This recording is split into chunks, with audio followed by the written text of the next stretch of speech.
1 Samuel, capítulo 1, versículo 10. Baixa o fundo um pouquinho. 1 Samuel 1, 10. Todos acharam, gente? Amém? Diz assim.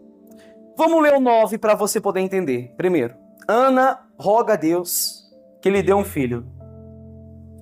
Então, Ana se levantou depois que comeram e beberam em Siló.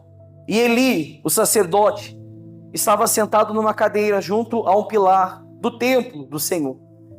Olha só, olha o que diz aqui. Hoje é quinta-feira de oração. Olha o que o versículo 10 diz. Ela, pois, com amargura de alma, orou ao Senhor e chorou abundantemente. Olha para cá um minutinho. Quem lembra da pregação de sábado? Quem lembra da pregação de sábado? Quem chorou na parede? Ezequias. A Bíblia diz que ele chorou muitíssimo. Muitíssimo. Ana, quando entra no templo, ela faz o quê? Chora muitíssimo. Quando Pedro nega Jesus 3 vezes e sai vendo Jesus na cruz crucificado, quando ele falava, não, eu não sou um desse. Pedro sai diante da face daqueles homens e mulheres. A Bíblia diz que ele saiu e fez o quê? Chorou amargamente, chorou muitíssimo. Qual que é o segredo de uma oração correspondida? Qual que é o segredo de uma oração que Deus responde? Se nós olhar pela palavra de Deus e analisar todos os trechos que fala de mulheres e homens que foram justificados pela presença de Deus, todos eles choraram amargamente, choraram muitíssimo. Mas não foi igual Judas, que a Bíblia diz que ele teve um remorso. Não, Judas não foi justificado porque era conhecido como filho da perdição. Mas Pedro foi justificado, Manassés foi justificado, Ana foi justificada, Ezequias foi justificado, porque todos eles, no seu quarto, sozinho, Pedro não chorou na frente de ninguém. A Bíblia diz que Pedro saiu e chorou muitíssimo. Chorou amargamente. Ana, ela era uma mulher estéril, não podia ter filho. E Penina era uma segunda mulher, praticamente, que podia dar filho para o esposo de Ana. E Ana não podia. Naquele tempo, o homem que tinha uma mulher estéril, ela podia ter uma outra mulher para ser filho, para ser herdeiro, co-herdeiro, continuar a descendência. E Penina, todos os dias da vida dela, de Ana, ela tirava sarro de Ana. Eu posso ter filho. Você não pode, Ana. E a Bíblia diz que Ana estava, então, comendo e bebendo em Siló. E Eli, o sacerdote, estava sentado numa cadeira junto a um pilar no templo do Senhor, ou seja, dentro da igreja, dentro do templo. Versículo 10. Ela, pois, com amargura de alma, orou ao Senhor e chorou abundantemente. Tem algumas versões que diz chorou muitíssimo. Tem alguma que diz diferente? É isso aí? Como? Abundantemente. E voltou, olha só o 11. E voltou um voto dizendo, Senhor dos exércitos, se benignamente atentares para a aflição da tua serva, e de mim te lembrares, e da tua serva te não te esqueceres, mas a tua serva deres um filho varão ao Senhor, olha essa parte aqui, a parte da pregação, ao Senhor o darei por todos os dias da sua vida, e sobre a sua cabeça não passará navalha. E sucedeu que, perseverando ela em orar, ela orou só uma vez? Não, a Bíblia diz que ela perseverou na oração. Ela estava perseverando na oração perante o Senhor. Eli, sacerdote, fez atenção à sua boca, porquanto Ana no seu coração falava, e só se movia os seus lábios, porém não se ouvia a sua voz, pelo que Eli a teve por o quê? Embriagada. E disse Eli, até quando estarás tu embriagada, mulher? Aparta de ti o teu vinho. Porém Ana responde, isso aqui é muito forte. Olha o que Ana responde, disse, não, Senhor meu, eu sou uma mulher atribulada de espírito, nem vinho, nem bebida forte eu tenho bebido, porém tenho derramado a minha alma perante quem? Perante o Senhor. Amém? Uma história que todo mundo conhece, mas eu faço uma pergunta para você. Você entende o que é vigilância acerca da oração? Você sabe o que é uma vigilância? Vigiar acerca da oração? Eis aqui, nessa história, a história de Ana, um dos maiores exemplos de oração, de aflição, de alma que alguém poderia ter. Um dos maiores exemplos.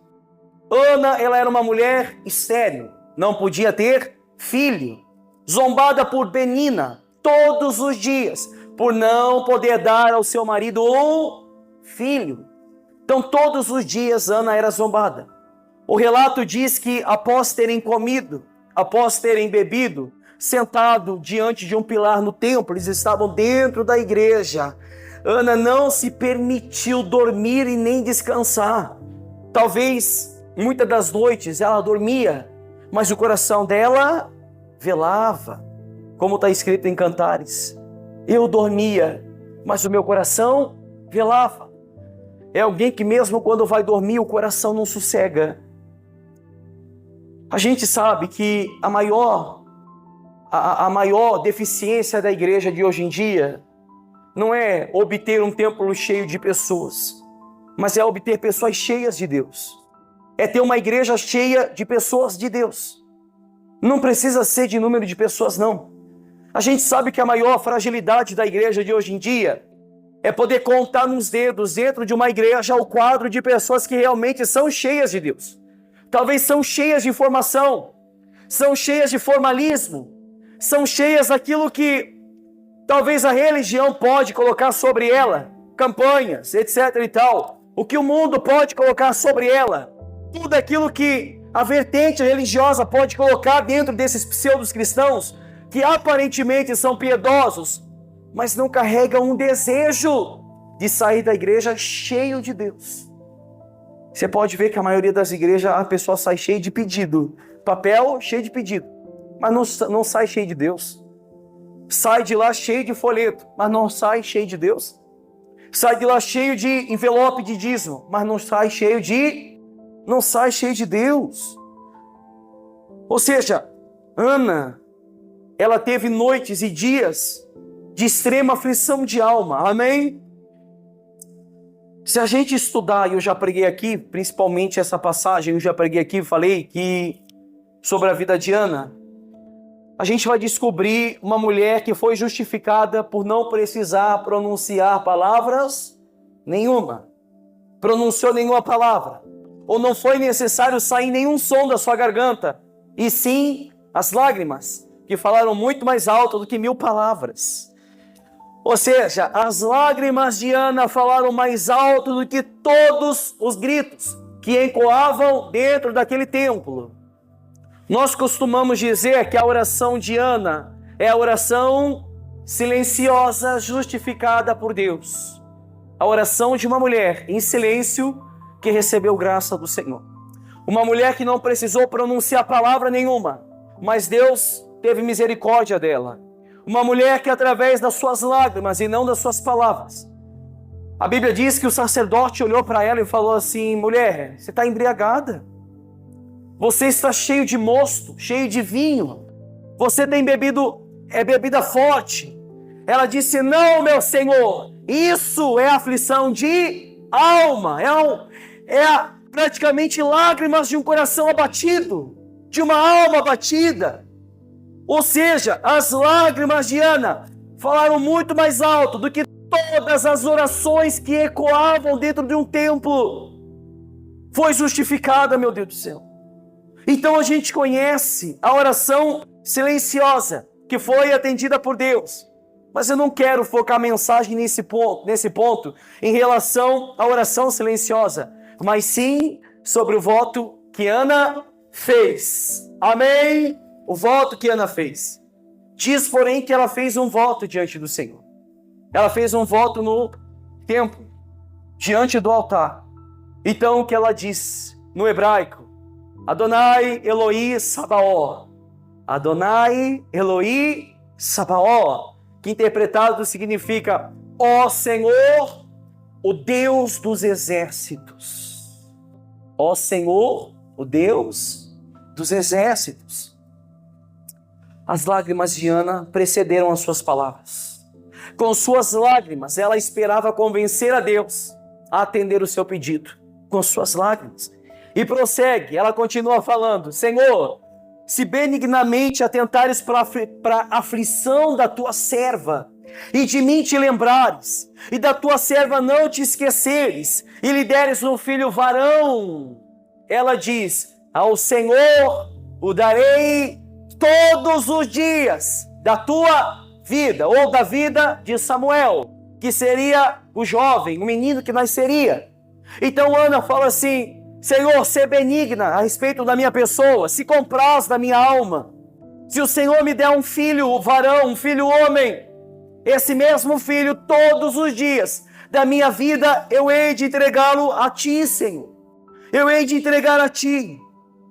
Ou seja, Ana queria um filho, mas Ana não disse: Senhor, durante 1 ano eu entrego ele para o Senhor, depois eu retorno para mim. Durante 2 anos, deixa ele no templo, servindo o Senhor, depois ele retorna para casa. Ana disse: todos os dias. Foca na mensagem. Ana pediu algo para Deus, para devolver para ele. Ana pediu algo. É tão incrível que hoje em dia, na igreja contemporânea, as pessoas pedem de Deus aquilo que é para ela, e não para devolver para ele. Saber que tem gente que tudo que ela pede numa oração, e se você analisar, muitos eram assim, como diz a própria palavra, elas pedem para o seu próprio deleites, seus próprios desejos. Ana não fez isso. Ana pediu algo para Deus. Ana também não disse: Senhor, se me deres um filho, eu hei de te dar dinheiro em troca. Eu hei de te dar algo em troca. Não. Ela justo entregou para Deus aquilo que ela recebeu dele. Aí a gente pode olhar no livro de Atos, quando Simeão, um mágico, vê Pedro fazendo milagres, ele fala o quê?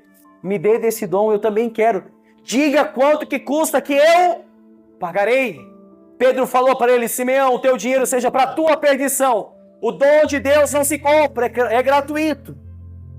Então ele queria comprar algo da parte de Deus, para o seu próprio benefício. Ana não fez isso. Ana pediu algo para Deus para devolvê-lo. Porém ela disse: eu devolvo a ti o próprio presente, o meu primogênito, o filho da minha oração. Ali estava uma verdadeira filha de Abraão, porque Abraão, quando recebeu Isaque, a Bíblia diz que Abraão ofertou quando lhe foi pedido. Deus pediu Isaque para Abraão, só que com Ana não foi assim, e Ana oferece antes mesmo de lhe ser pedido. A gente conhece Abraão como pai da fé, pai de multidões, só que Deus teve que pedir Isaque. Para Ana não foi assim. Deus não pediu Samuel, ela mesma ofereceu. Amém, pessoal? A questão é, agora que eu chego na questão da mensagem, presta atenção, cuidado com o cansaço. A questão é, se tivermos que devolver a Deus o que pedimos a Ele, o que a gente entregaria para Ele? Se a gente tivesse que entregar, devolver para Deus o que nós estamos orando, pedindo para Ele, o que a gente entregaria para Ele? Ou o que tem sido nosso pedido diante de Deus? O que tem sido? Bens? Recompensas? Algo que nos interessa para nossos próprios deleites? Como diz os puritanos, para as nossas próprias afeições? Seria isso? Estamos vivendo tempos de uma tão grande onda de esfriamento que as pessoas estão pedindo para Deus algo que não acrescentaria em nada na sua vida espiritual. Precisamos pedir a Deus intimidade, para que possamos receber intimidade e entregar o mesmo para Ele. Precisamos pedir a Deus a permanência no quarto, no recinto de oração, para que ali se manifeste e derrame toda a sua glória sobre aquele lugar de guerra, aonde o único grito que necessita ser ouvido é o grito da nossa alma, o grito do nosso coração. Precisamos pedir para Deus uma alma, um refrigério, pelo Espírito Santo, como está escrito em Atos 3,19. Arrependei-vos, pois, e convertei-vos para serem cancelados os vossos pecados, a fim de que a presença do Senhor, juntamente com ela, venha tempos de refrigério. Venha tempos de refrigério. E o que a gente tem pedido para Deus? O que a gente tem falado para Ele? Qual tem sido a nossa oração diante de um quarto secreto, diante de um quarto sozinho, de um quarto oculto? Qual tem sido as nossas palavras? Coloque diante de você agora. Se você tivesse que devolver para Ele o que você tem pedido, o que você entregaria para Ele? Porta aberta, pastor. Preciso do emprego? Preciso ser curado de uma doença? Não, meu amigo. Se você ler a oração de Davi, no livro de Salmo 51, é uma oração. Você pode ver que apesar de todas as coisas, o maior anseio de Davi era guardar o coração para que ele não caísse da presença de Deus. E que a presença de Deus não se retirasse dele. Salmo 51 diz, Davi fala para Deus assim: tem misericórdia de mim, ó Senhor, segundo a tua benignidade. Apaga as minhas transgressões, apaga os meus pecados, segundo a multidão das tuas misericórdias. Lava-me completamente da minha iniquidade e purifica-me do meu pecado. Davi diz: porque eu conheço as minhas transgressões e o meu pecado está diante de mim, sempre diante de mim. Davi fala para Deus: Senhor, eu tenho pecado contra ti, e contra ti somente contra o Senhor, contra mais ninguém. Todo pecado que o homem comete é somente contra Deus, e contra mais ninguém. Ou seja, no versículo 7 ele diz: purifica-me com hisopo. Ou seja, purifica-me com hisopo e ficarei puro. Lava-me e ficarei mais alvo do que a neve.